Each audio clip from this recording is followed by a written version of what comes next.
você, Bonifácio Vasque, sem o S. Meu nome é Mariane, eu estudo no Guri, eu faço violão e coral. E qual é a sua idade? Minha idade? 43 anos. Boa tarde, eu sou Arlindo Gabriel. Eu faço aula de percussão e de coral no Projeto Guri. E onde você se formou? Onde eu me formei? Então, na verdade, minha formação vem primeiramente do meu pai. O meu pai era maestro, né? O Sebastião Garcia Vasco. E ele tocava trompete, escrevia também para a banda marcial, banda musical daqui da nossa cidade, de Itápolis. E minha formação primeiramente vem dele. Eu comecei estudando com ele. Primeiro, quando tinha banda marcial, né, tocava os instrumentos de percussão, caixinha, surdo. Comecei tocando um surdinho mirim, assim, pequenininho, com 7 anos. Aí depois evoluí para tocar caixinha, tal, e foi 15, 20 anos tocando tanto na banda marcial quanto na banda musical. Então, meu primeiro professor foi meu pai, que me ensinou depois as notas musicais, e aí a gente aprendeu o trompete, que é o instrumento dele. Aprendi trompete com ele e depois eu fui estudar em Tatuí. E lá eu tive minha formação, que eu digo prática, porque lá eu aprendi bastante a parte prática, tanto de trompete quanto de bateria, que eu fiz os dois, fiz trompete erudito e bateria MPB Jazz. E aí depois eu vim embora e aí eu fui ter a formação, na verdade, acadêmica, que aí eu fiz a licenciatura em música na faculdade Unimes, lá de Santos, né, via internet.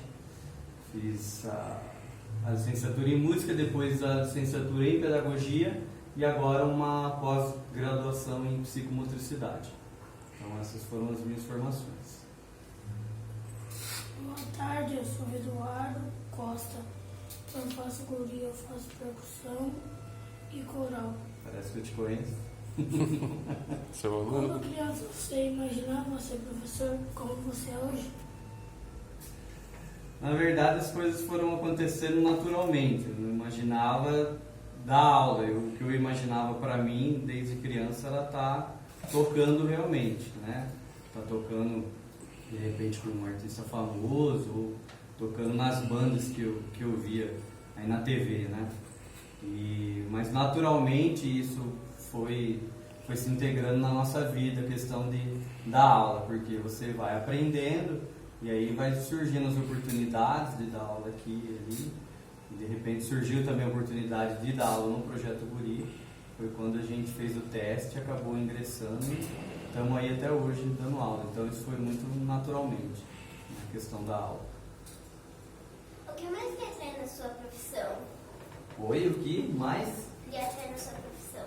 Que mais me atrai, na verdade, tem muito a ver com a pergunta anterior, né? Eu nunca pensei desde pequeno, dar aula, né?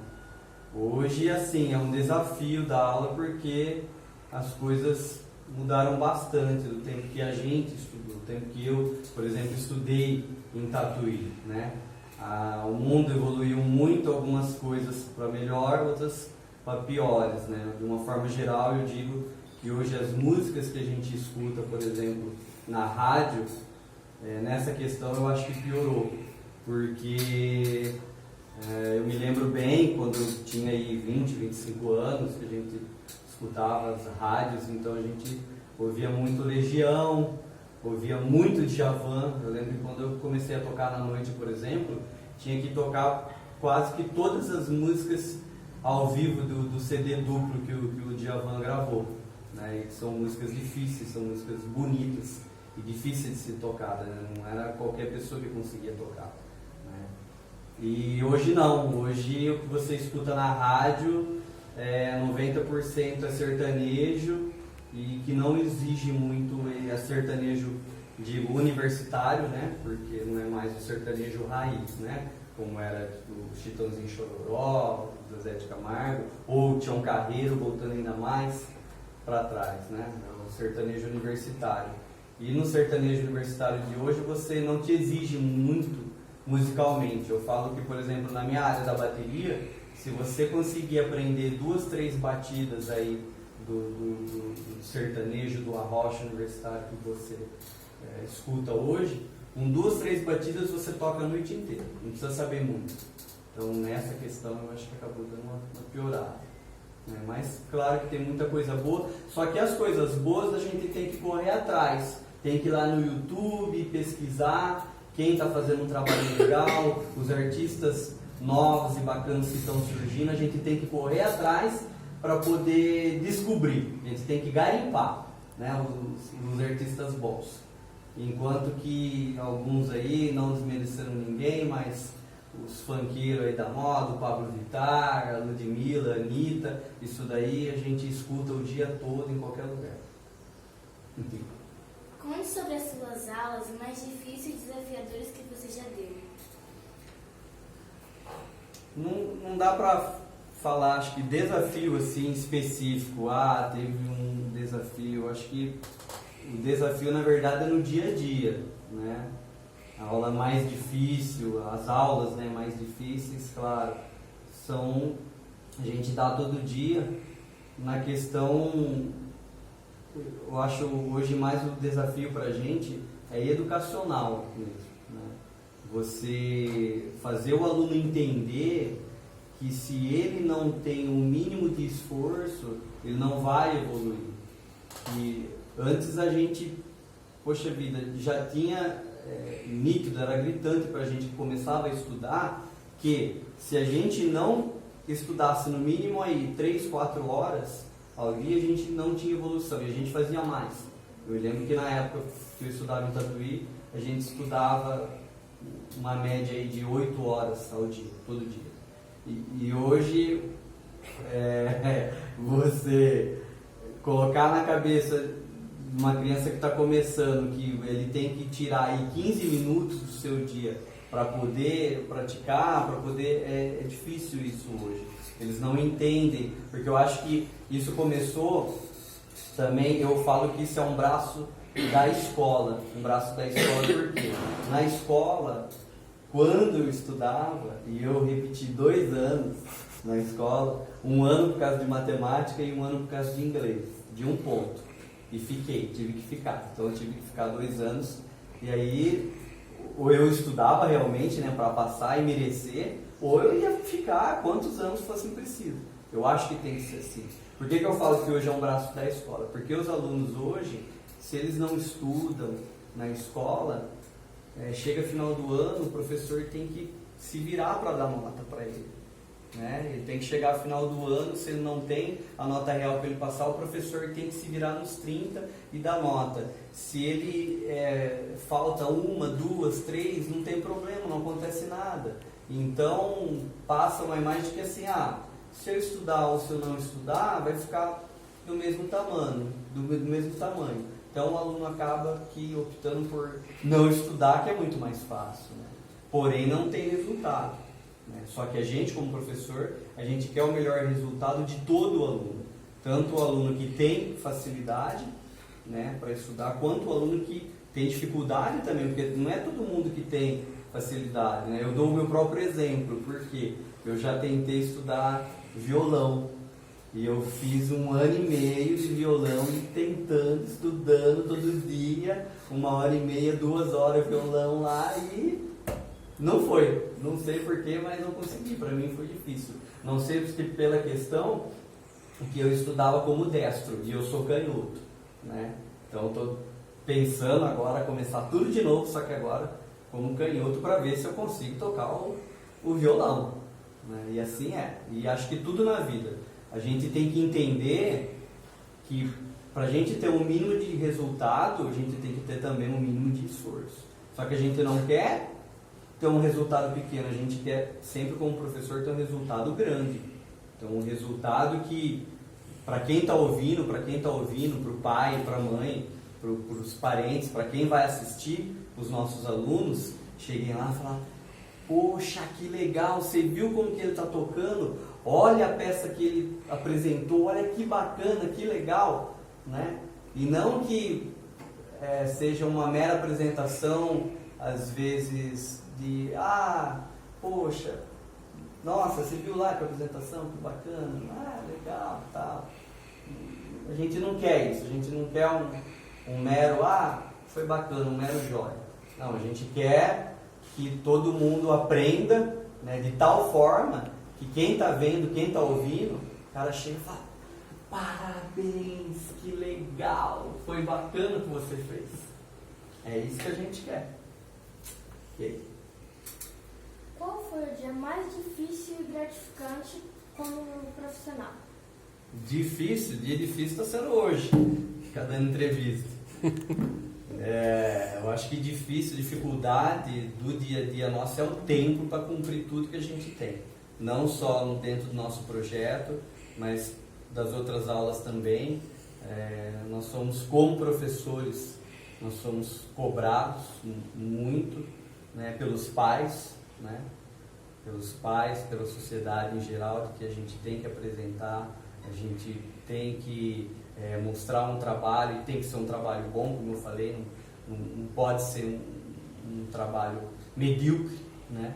A gente quer apresentar um trabalho bom, e às vezes a gente não tem todo esse respaldo, né? Às vezes, não de todos, mas às vezes alguns pais, né, ou de repente o pessoal que está lá em cima, está no topo, não dá todo o respaldo, não dá todo o tempo que a gente precisa para fazer o trabalho que a gente realmente necessita.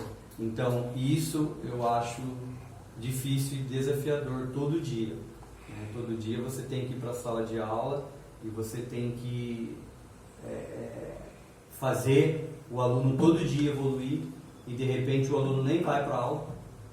Né? De repente falta um dia, 2 dias seguidos, às vezes o mês inteiro, e aí retorna, e aí você chega para o aluno e, poxa, mas o que aconteceu? Não, teve um probleminha aqui, mas estou aí de volta. E aí como você, né, faz um trabalho bom desse jeito, né? É difícil, e essa questão é difícil. O tempo para a gente, eu acho muito curto para a gente cumprir tudo que a gente tem, não só dentro do nosso projeto Guri, mas das outras aulas que a gente tem também. Eu acho isso desafiador. E está perguntando também o dia mais gratificante, um fato que aconteceu. O dia mais gratificante para mim, eu acho que a gratificação está quando a gente pega um aluno que a gente vê que tem dificuldade, tem muita dificuldade, a gente consegue fazer com que ele desenvolva. Principalmente conseguir colocar nele a consciência de que ele tem que ter o esforço que eu falo, tem que ter o mínimo de esforço, mas não só para tocar, mas o mínimo de esforço na vida dele. Se ele quer ser bom em matemática, quer ser bom em qualquer outra disciplina, ou quer ser bom na vida, quer ser uma pessoa do bem, ele tem que ter um mínimo de esforço. E quanto mais ele se esforçar, melhor ele vai ser na vida dele, seja qualquer coisa. Cite alguns artistas que você queria dividir o palco. Artistas que eu queria dividir o palco? Acho que são as influências, né? Que você gosta. As influências, então, a gente escutou muita gente já, tanto de instrumento de sopro, porque eu também toquei instrumento de sopro, meu pai também, né? Eu tenho muita influência das coisas que meu pai ouvia, desde as bandas marciais. Assim, eu já presenciei show ao vivo, por exemplo, do Wynton Marsalis, é um grande trompetista, hoje considerado, acho que, o melhor trompetista do mundo, e é um cara fantástico também como pessoa. É difícil falar tem vários bateristas bons também que eu gosto. Você falou do Djavan também, né? Djavan, hoje tem muita gente boa aí, é difícil você falar se eu pudesse, claro, escolher um artista hoje para estar tocando junto, eu escolheria estar tocando de novo com meu pai, né? Infelizmente isso agora não mais dá para acontecer, mas é uma pessoa que eu gostaria muito, já dividi o palco muitas vezes com ele, e claro, se eu tivesse mais uma chance, eu gostaria muito de dividir o palco com meu pai. você deixa para a galera que pretende entrar no mundo da música? Um recado? O recado que eu deixo para todo mundo, acho que não só para a música, mas para todo mundo que foi meu aluno, né? Que é o quê? Que é, independente do que você for fazer na sua vida, que você faça muito bem, porque o tempo que você gasta para fazer algo mal feito é o mesmo tempo que você gasta para fazer algo bem feito. Então, por que não escolher fazer isso de uma forma bem feita, fazer de uma forma com excelência, né? E que a gente precisa realmente, em tudo, ter o esforço da gente. Que, como eu já falei, volto a dizer, quanto mais a gente se esforçar, né, para aquilo, melhor a gente vai fazer. E que a gente coloque, em primeiro lugar, bastante carinho, bastante amor naquilo que a gente vai fazer, seja na música ou em qualquer outra coisa que a gente for fazer na vida, que o resto vem. Ok? Beleza? Obrigado, Rafael. Rafael Vasque, grande artista aqui itapolitano, músico, professor. Valeu pela participação. Eu que agradeço. Um abraço, um beijo no coração de todo mundo.